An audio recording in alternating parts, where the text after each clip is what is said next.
కంది శ్రీనివాస్ రెడ్డి క్యాంపు కార్యాలయం ప్రజాసేవ భవన్లో వార్డు నెంబర్ 4 అనుకుంటా బంగారిగూడ కాలనీ వాసులు మంచాల పోతన్న మల్లయ్య ఆధ్వర్యంలో కంది శ్రీనివాస్ రెడ్డి సమక్షంలో బీఆర్ఎస్ బీజేపీ పార్టీల నుంచి కాంగ్రెస్ పార్టీలో చేరారు. పట్టణంలోని ప్రజాసేవ భవన్లో జరిగిన ఈ కార్యక్రమంలో వారందరికీ కండువాలు కప్పి సాదరంగా పార్టీలోకి ఆహ్వానించారు ఆదిలాబాద్ అసెంబ్లీ నియోజకవర్గ కాంగ్రెస్ పార్టీ ఇన్ఛార్జి కంది శ్రీనివాస్ రెడ్డి. వచ్చే పార్లమెంట్ ఎన్నికల్లో అత్యధిక మెజారిటీతో ఎంపీ అభ్యర్థి ఆత్రం సుగుణక్క విజయం సాధించేలా క్షేత్రస్థాయిలో విస్తృతంగా ప్రచారం చేయాలని ఆయన పిలుపునిచ్చారు. గెలిపే లక్ష్యంగా శక్తి వంచన లేకుండా కృషి చేయాలన్నారు.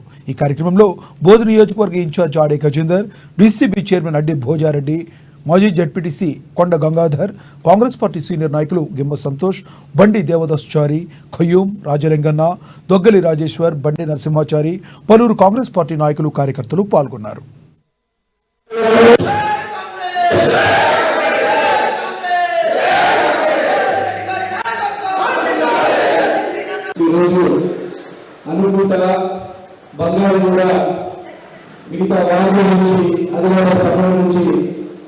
కాంగ్రెస్ పార్టీలకి బీఆర్ఎస్ నుంచి బీజేపీ నుంచి జాయిన్ అంక గణనాథం గారు, ఎస్టీ వార్డు ప్రెసిడెంట్ రౌతు సునీల్ గారు, విద్యా committee chairman Jaipur president Manali Santosh గారు, సర్కారు కూడబెట్టాలి కనుక మనం కాంగ్రెస్ పార్టీని గెలిపించాలా, రాహుల్ గాంధీ ప్రధానమంత్రి చేయాలా, కాంగ్రెస్ పార్టీని అధికారంలోకి తీసుకొచ్చింది ఎస్టీ ఎస్సీ బీసీ బడుగు బలహీన వర్గాలు 14 వర్గాలు. ఇప్పుడు కాంగ్రెస్ పార్టీ కూడా దేశంలో ప్రధానమంత్రి చేయాల్సినటువంటి అవసరం కూడా ఉందని ఈ సందర్భంగా తెలియజేస్తాను.